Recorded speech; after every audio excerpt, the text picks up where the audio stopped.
Les invito, hermanos, a buscar en sus Biblias el Evangelio de Mateo, capítulo 28.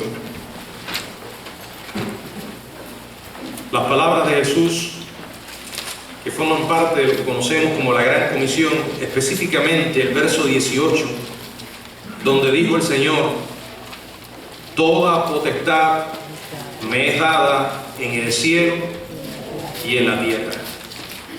En esta mañana queremos hablar acerca del asombroso poder de Jesús.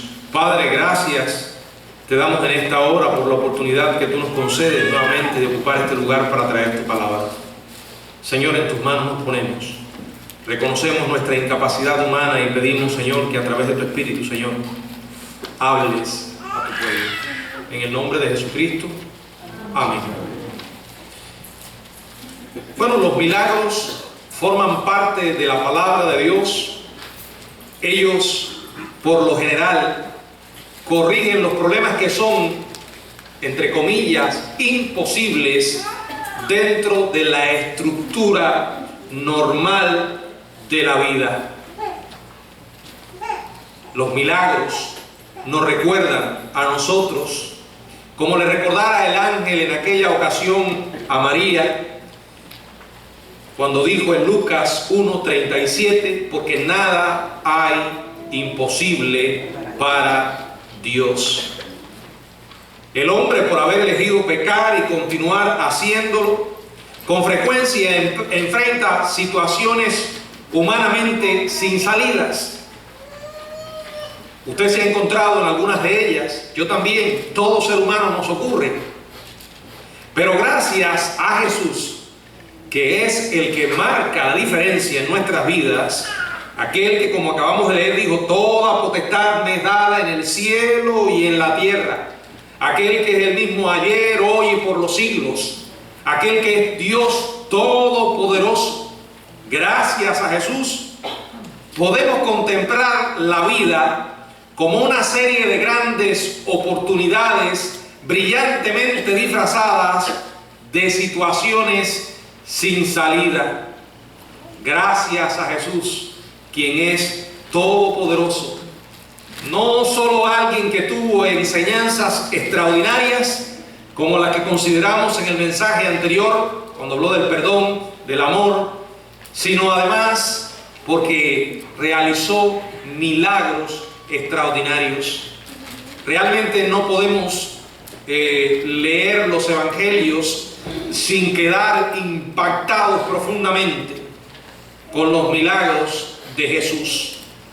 Se dice que Thomas Jefferson no le gustaba la parte sobrenatural de la Biblia y en una ocasión decidió crear una Biblia él mismo, y lo que hizo fue que mutiló la palabra de Dios, especialmente los evangelios, sacó todo aquello que tenía que ver con los milagros de Jesús, ahí solamente dejó sus enseñanzas morales, porque no estaba dispuesto a aceptar lo sobrenatural, y por eso decidió crear su propia Biblia.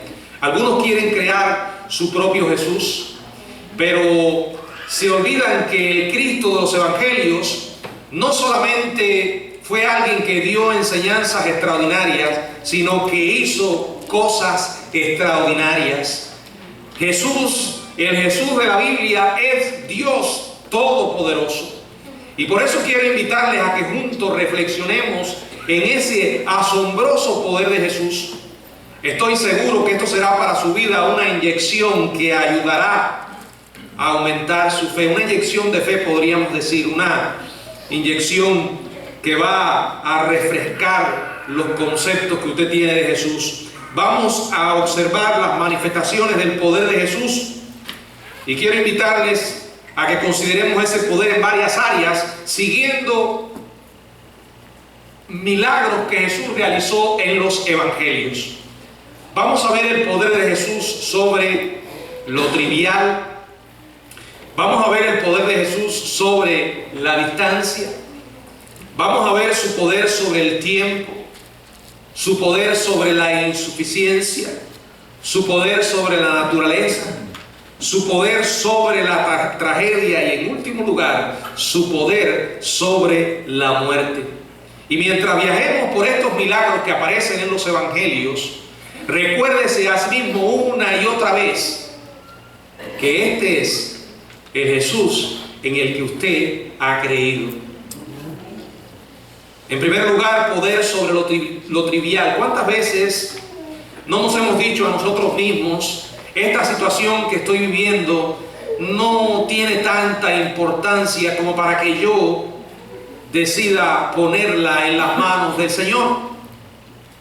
Nos parece que Dios solamente está en las cosas sumamente importantes, no solo para nosotros, sino ante los ojos de los demás, y que Él no está en los asuntos cotidianos, las cosas triviales, que no por ser triviales dejan de ser importantes para nosotros, ni tampoco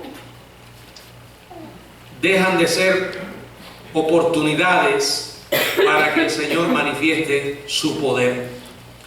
Dice la palabra que poco después de Jesús haber comenzado su ministerio público, asiste a una fiesta de bodas.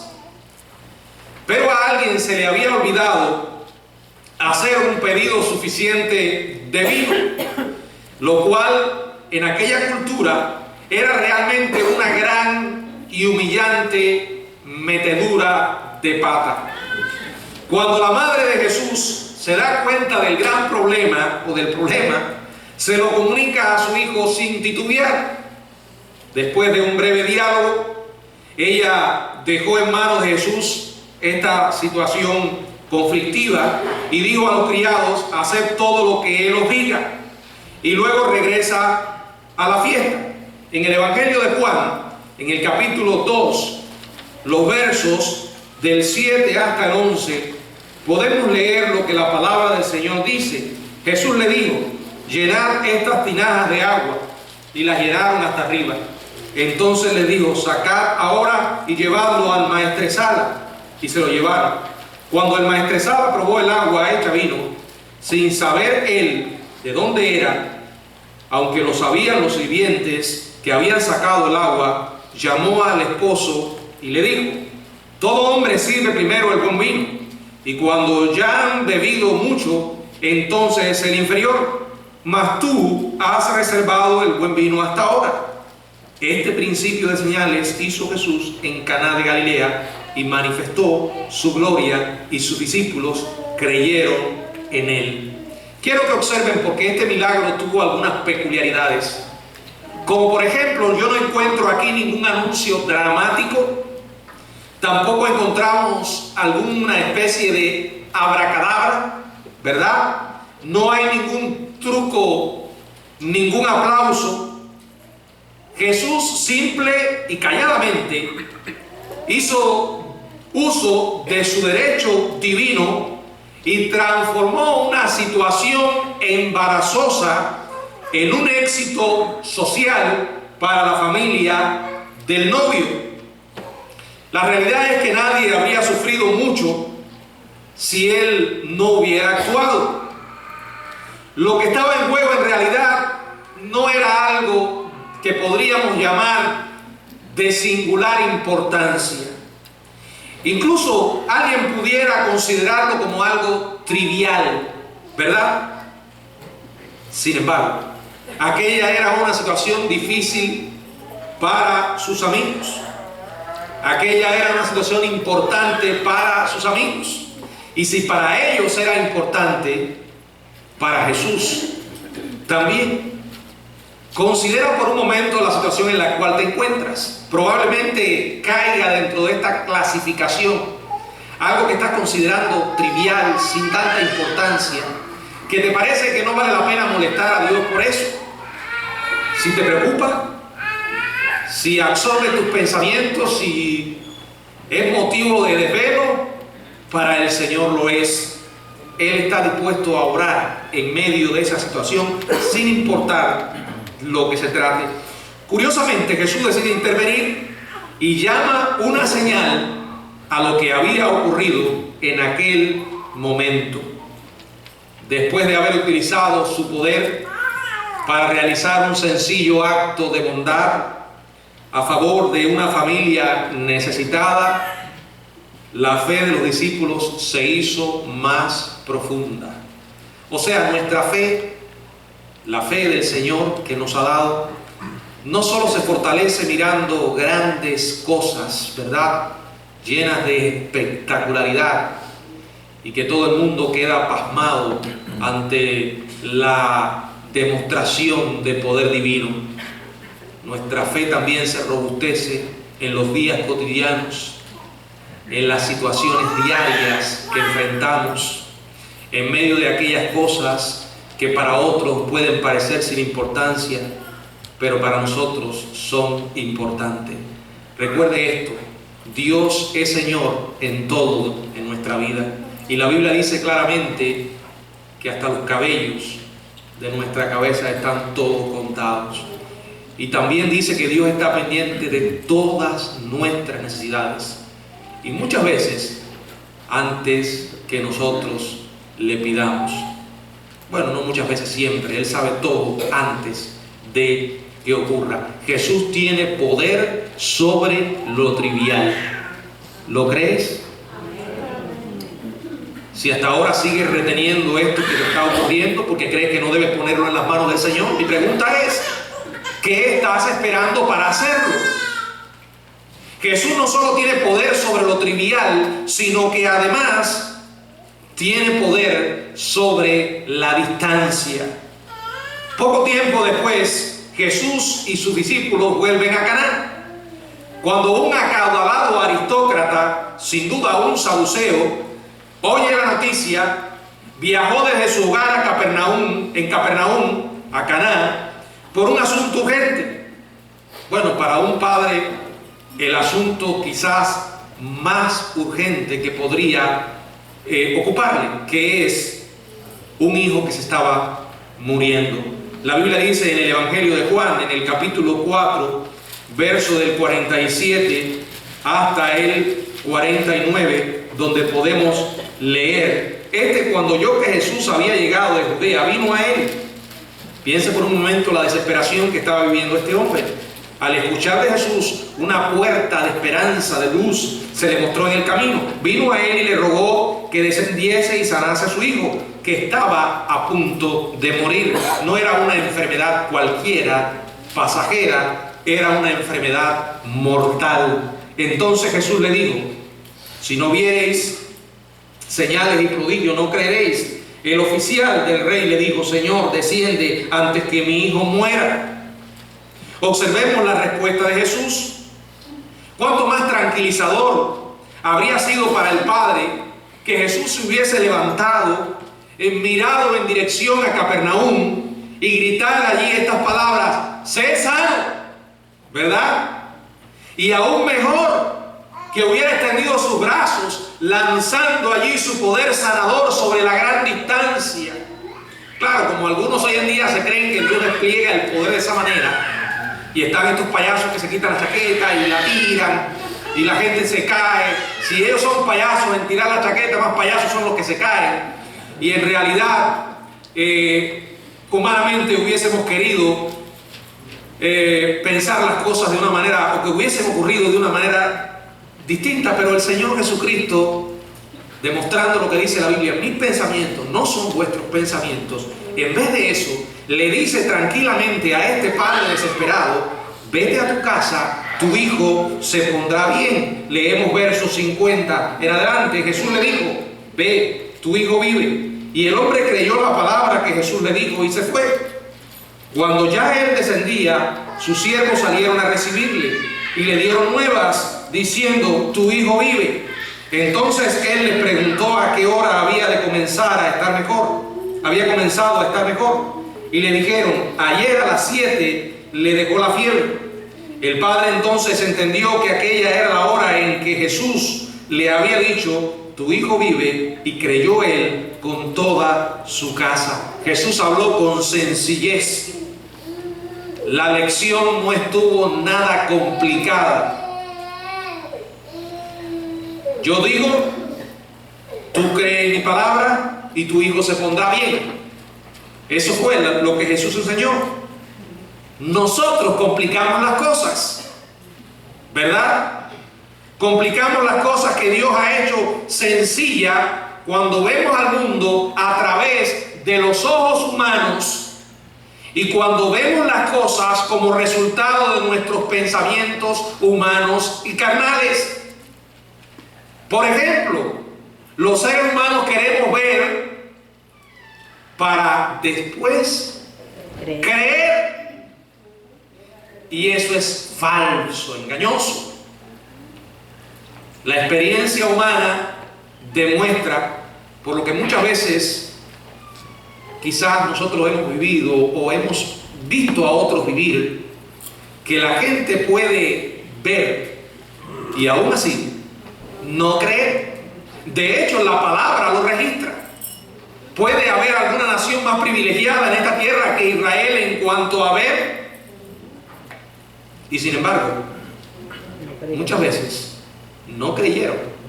Los discípulos mismos, aquellas personas que fueron testigos de los milagros realizados por Jesús. Muchas veces decimos ver para creer. Miren, nuestra mente a veces está cargada de ideas que son puramente humanas y que son por eso falsas. Por ejemplo, está esta otra de que, si yo pudiera conocer el futuro, entonces las cosas serían diferentes. Mentira, puras mentiras. El que usted conozca o tuviese la oportunidad de conocer el futuro no cambiaría en nada, a no ser que traería a su vida más tragedia y más dolor, porque viviría con la desesperación de saber lo que va a ocurrir. Pero el hecho de que usted sepa que algo va a ocurrir y vaya alguien y le diga, mañana a esta hora te va a ocurrir tal cosa, no va a hacer que esa persona le crea. Le mirará y le dirá, eso es falso. Así somos los seres humanos. Sin embargo, Dios no actúa de esa manera, porque sus pensamientos son perfectos, completos. No importa que el hombre diga, ver para creer, Dios no. Él no tiene las mismas limitaciones que nosotros. Él no tiene, es más, limitación alguna. El aristócrata y su familia habían descubierto que la omnipotencia y la omnipresencia de Dios no están limitadas por cosas insignificantes como la distancia. No importa que Él no estuviera físicamente allí. Con solo desearlo, con solo quererlo, con solo ordenarlo, aquel muchacho fue sano. Jesús tiene poder sobre la distancia. ¿Estás tú esperando un milagro en otro lugar? ¿Deseas ver a Dios obrar, pero te parece la distancia un muro insalvable?